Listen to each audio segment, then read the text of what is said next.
Chers collègues, la question ici n'est pas de juger la politique intérieure du Venezuela.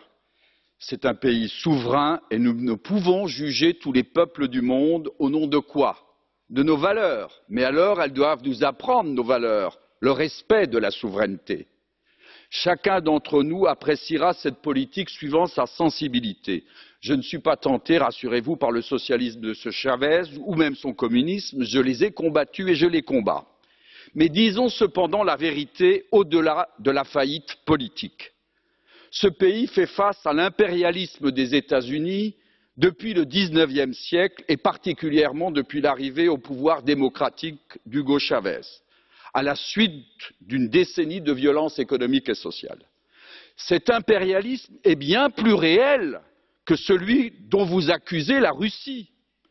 Notre Parlement a approuvé les sanctions contre la Russie pour que, je cite, la déstabilisation de l'Ukraine. Alors pourquoi les responsables de cette déstabilisation du Venezuela ne sont pas sanctionnés par Bruxelles?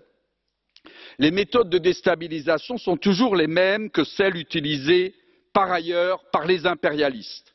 Grève insurrectionnelle pilotée, violence suscitée, campagne de dénigrement des médias indépendants payés et pour couronner le tout, une tentative de coup d'État et l'alternance hors du cadre institutionnel. Il ne faut pas rajouter de la crise à la crise, alors qu'il faut de la médiation, de la vérité, il faut la condamnation des violences d'où qu'elles viennent, le soutien humanitaire, une non-ingérence.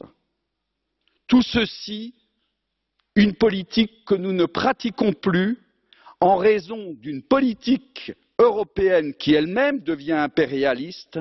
Tout ceci nous oblige de repenser l'Europe sur une autre base institutionnelle et solidaire.